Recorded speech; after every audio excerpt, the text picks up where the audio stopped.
Have you ever wondered how some people, no matter what they pursue in life, are in a much better state than others? How do some people live better lives than others? How some people achieve bigger goals than others? In the words of the famous television and radio personality and a so-called dean of personal development, Earl Nightingale, the law on which everything in the universe operates is the law of cause and effect. He interpreted this into simpler words to make it more applicable in our daily lives. Our rewards in life will always match our service. It pertains to the balance of what we give out to the world and what the world gives back. For example, if one owns a business, such as the cap or a store, the success as to which the business will achieve will depend on the service that it provides to its customers. If the business establishment gives out great quality of service, the feedback that the customers will give in return will be of the same worth, if not more. But why do other businesses come to fail? Based on the law stated above, it must be because of what they don't give out to their customers. If the cap or store gives out disappointing quality of service, the feedback of the customers will also level to the same disappointment, and that will cause for the business to fail. Why are there so many failures as to there is success? The road to success isn't a walk in the park. It is a rocky dirt path that needs patience, perseverance and considerable effort to get through to. Not a lot of people like to do hard work, and not everyone wants to be patient, and a lot of people do not want to persevere in order to achieve their set goals. Some wither as they shrink smaller because of the little disappointments they encounter when they ventured into their chosen paths. Such individuals are people who get easily disappointed because of the first few days after they opened their shop/business establishment, and only a few shoppers have come by. They get discouraged easily when their set goals are not met, so they curl up in great dismay. People fail because they easily give up. It's not the end of the world yet, though. For those who have failed, there is still a chance to turn things around. But in order to do this, there are things that failures must do in order to become successful, and that is to stop not doing what they do not like/want to do. To start off, let's go over some qualities of successful people.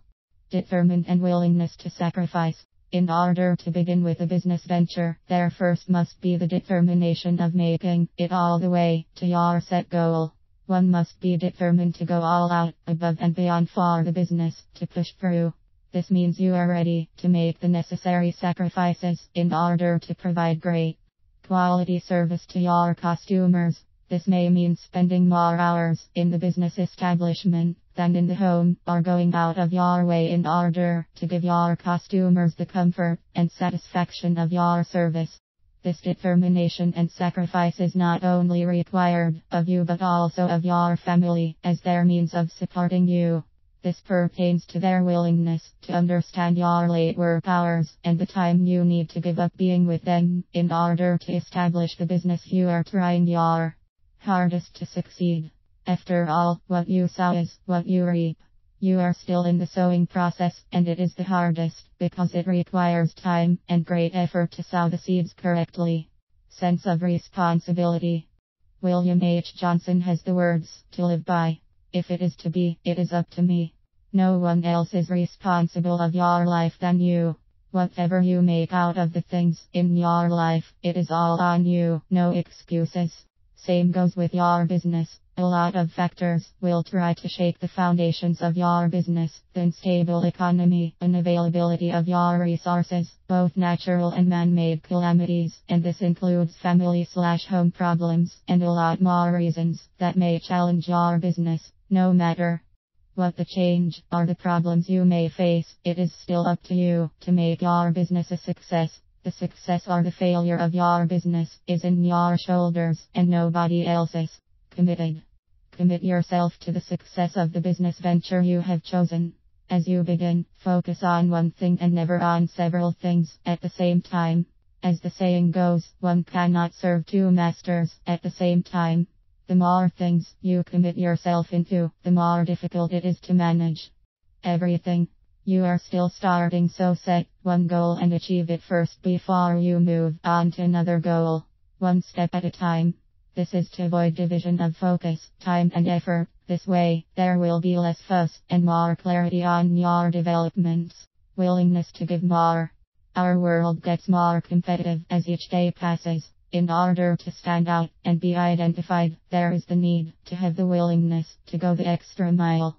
The willingness to give more time, more effort, more of everything that you can give. This will give you the edge in your line of business. In example, instead of giving average good service, add more sprinkles to your ice cream and give out an excellent quality of service to your customers. This pertains to the little things you add to your routine in accommodating your customers that no other establishment provides. This edge will make you stand out and result to your customers to come back more often and become your regular patrons or attract new customers. Knows how to manage time wisely. Time is the most taken for granted commodity in this world. Whether you move or not, your clock is ticking and there is no stopping it. Thus you must make the most out of it before it runs out. You must use your time wisely and never allow anyone to waste it. Once a minute, or an hour, or a day passes, there is no bringing it back. Time is more precious than any treasure this world can offer. Never allow anyone to steal it away from you. Learn to manage your time, for your time is the sand in your hourglass.